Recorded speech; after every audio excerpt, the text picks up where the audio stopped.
Carmen Basilio, former welterweight, middleweight champion of the world. When you stop and think of the fights and the thrills he gave fans. This was 1952, and by September, well, I fought Chuck Davey, who was undefeated, and I beat him. But they wanted to keep him undefeated, so there was a lot of complaints that I won the fight. And 5 days after the fight, the Boxing Commission had a meeting and said they found a mistake in the referee's scorecard. They couldn't find it the night of the fight, but they found it 5 days later. They reversed the decision to a draw.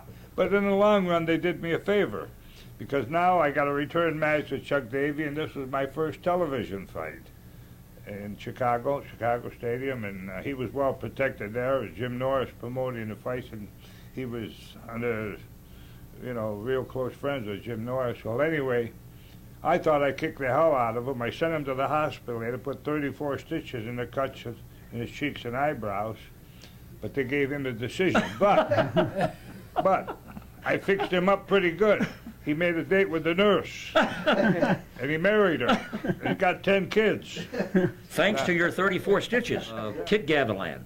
Kid Gavilan was very, very clever, very quick. I fought him in my first world championship fight, and I think it was September 18th, 1953.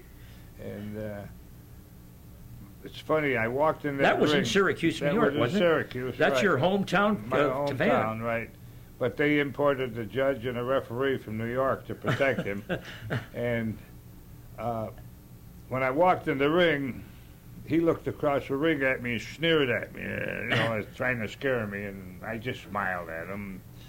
And in the first round was just a feeling out round. The second round, we're in close, and as he backed away, I hit him with a left hook, and it staggered him. He got mad. He's come after me, and he winds up with that bolo punches, but a lot of people, as I watched films, I knew that when he starts that bolo punch, he leaves his chin wide open. Right? So as he started to move in with that bolo punch, I hit him with 2 left hooks on the chin, and he went down. And it was the second time ever in his whole career that he was ever down. Well,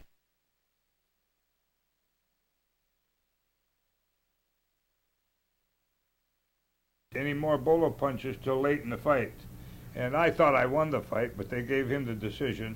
But it was all right, because at least the beginning, I was like an 8-1 underdog, and no one gave me a chance to get him. So anyway, I put my stamp in there that I was one of the top contenders. And he says he punched too hard. I never fight him again, because he had only been on the floor once in his whole career before that. So, and he never gave me another shot at him, and I had to wait 2 years before I got a crack at the title. He went down and he fought Johnny Sack. First he fought Johnny Bratton, and he beat Bratton real bad in Chicago. And then he went down to Philadelphia, and Johnny Saxton upset him and won the title from him. Now I'm the #1 contender, and they're bypassing me, and so they took Tony DeMarco to defend the title against in Boston.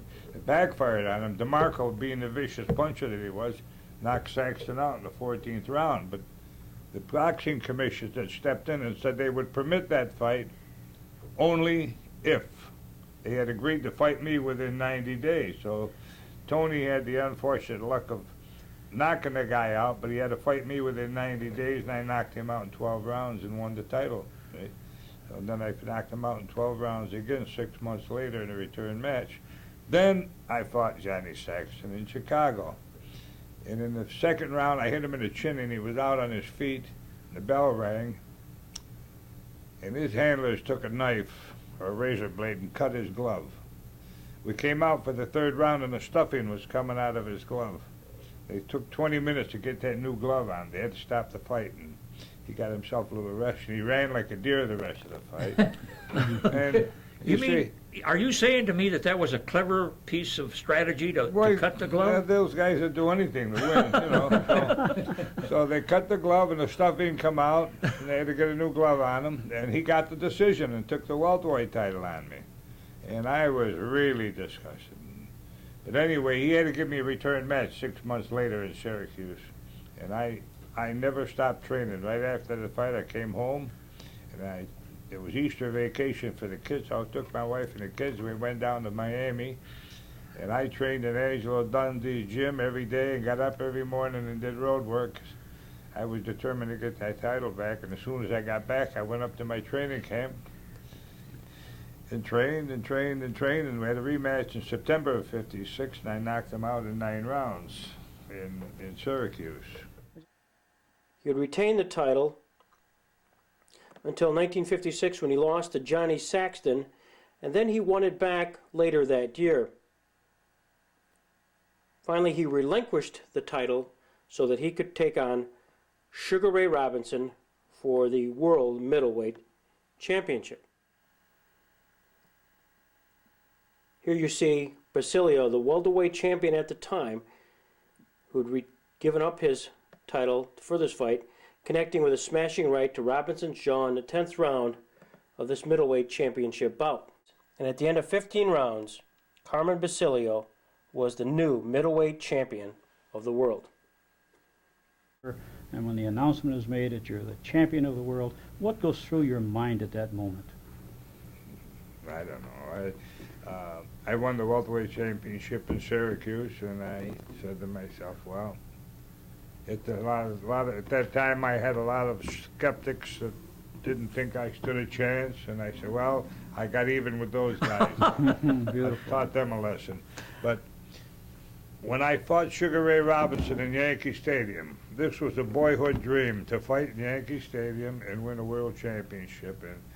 And I was always a Yankee fan, so I argued to get the Yankee dressing room. So I got the dressing room, and Casey Stengel, the Yankees were off that day, so Casey Stengel was down there, and all of my heroes, Mickey Mantle, Irv Norton, Bob Scherf, and Billy Martin, and all of them, but they all came down to wish me luck and everything, because they were all buddies of mine. And when I walked out of the dressing room, into the dugout, out to the infield, because the ring was right over the pitcher's mound. And I looked up and I saw that crowd, and I almost started to cry. I said, my boyhood dreams come true, to fight in Yankee Stadium for a world championship. And then I won it. That made more of my boyhood dream come true. 15 rounds for the middleweight championship of the world. Before a sellout crowd of close to 20,000 fans in Chicago Stadium, Carmen Basilio defends his crown for the first time. Sugar Ray Robinson seeking to regain the crown he lost 6 months before, attempting to win the world title for the 5th time. They touch gloves for the last round. Two marvelous fighters in a tremendously exciting match, calling up every ounce of strength.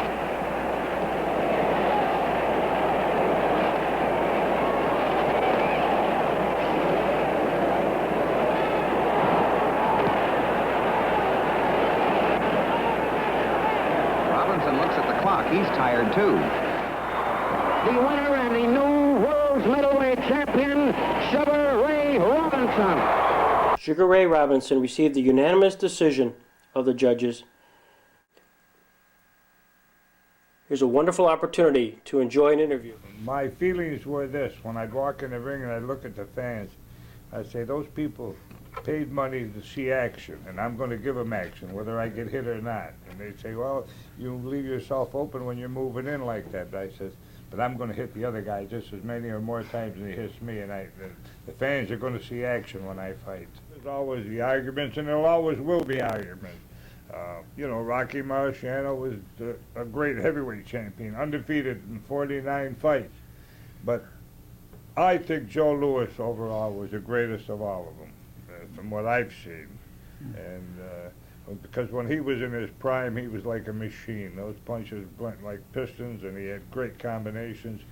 Although, not to take anything away from Rocky, Rocky was a great puncher. And the old story is, like I said before, being around at the right time. Rocky was around at the right time, but still, he beat some great fighters. He beat Ezra Charles. He beat Jersey Joe Walcott twice. And those guys... Where do you put Muhammad Ali? Well, he's probably number 3 or 4. He was a great fighter. You can't take that away from him. Toughest fight you ever had, Carmen Basilio? Just the toughest fight you had? With my wife. I never won. I'm